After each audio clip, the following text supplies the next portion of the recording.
Natasha, a renowned doctor and one of few in the underworld. Oh, um, hello, ma'am. I can't be simping for pretty women this soon into the video. Lock in, Cheryl, lock in.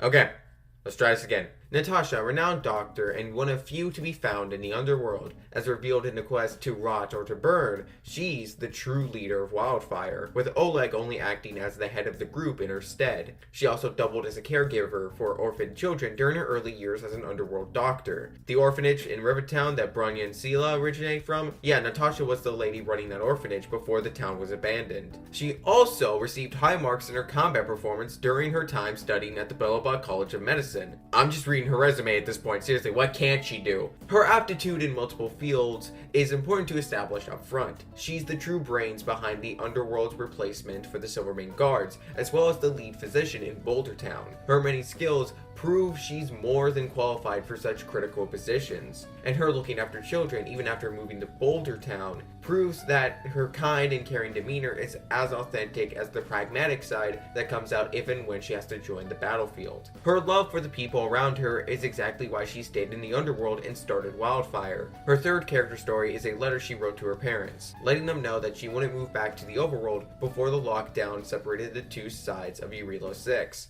She chose to stay in the underworld to help the people there. She was willing to never see her family again if it meant aiding the people who needed her medical skills the most. Her connection to the overworld is why she gets along with Oleg and chose him as her substitute for leading Wildfire. We both came from the overworld. Maybe that's why we're so eager to turn back the clock. To return to when life below ground was no harder than life on the surface.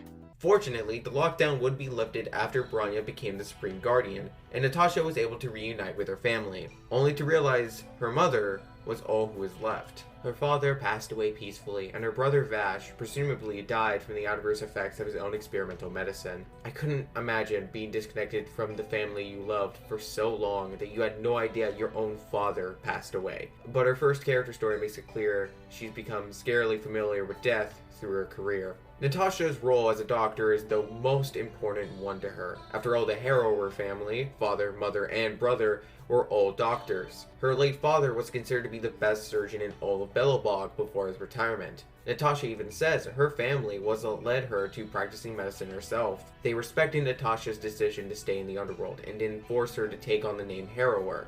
They allowed her to be just Natasha. Speaking of her name, Natasha is a Russian form of the name Natalie, a name that means Christmas Day. The meaning of her name may be why her ultimate involves her opening a box of gifts that rain down to heal the party. But her name goes deeper than just its meaning. That's right, y'all, we got another variant on our hands. Natasha is based off the Honkai and Beck third character, Raven. Not only do they have the same birth name, hair, and eye colors, both were directors of an orphanage, taking in multiple children to care for them. Raven also had a brother, though hers was blood related. He may have passed away, but she keeps her memory of him close to her heart. On the topic, let's turn back to HSR Natasha and her connection to her brother Vash. Vash and Natasha were both doctors who performed their duties with the intention to help people survive. But the dividing line between them was their methods. Vash is if Natasha went too far in her role as a doctor. At one point, he worked as an underground doctor alongside his sister. However, his true purpose for doing so was to find test subjects for the medicine he was developing, blizzard immunity.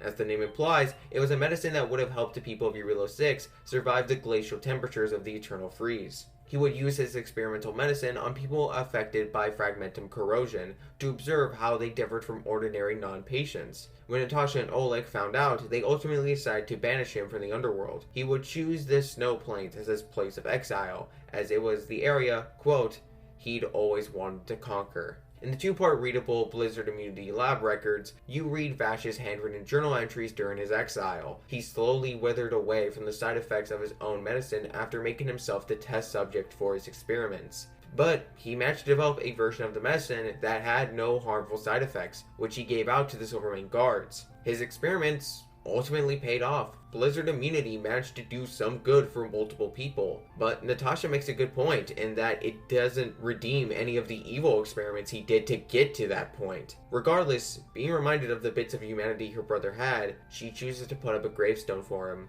She then recalls a piece of advice their father gave them.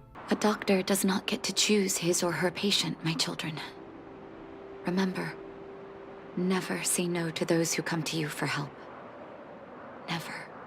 Vash serves as an example to Natasha for the tightrope she walks as a doctor. While it is her duty to help anyone in need, she must know her limits. The ends don't justify the means. She will continue his research into blizzard immunity, but she'll be able to prevent herself from making the same mistakes Vash did. It's a pretty clever way to tie Natasha's story into this planet's overall theme of preservation. She preserves her brother's well-meaning goal and plans to continue where he left off. Her wisdom and maturity, as seen in moments like these, show why she's such a great role model for multiple other belobog characters. I'm sure that one day, she'll complete her brother's medicine through purely humane methods. Thank you for watching this video. This is one part of a series of analysis videos on Honkai Star Rail's cast of characters. If you want to see me analyze more characters from HSR, please subscribe to the channel so we can hit our goal of 2,000 subscribers this year. Subscribing is totally free, you can unsub at any time, and it will make me smile. Also, like this video to let me know if I did a good job. As a smaller content creator on the platform, and get you in my videos really, truly helps me out. Thank you once again for watching, have a great rest of your day, and until we meet again, take care.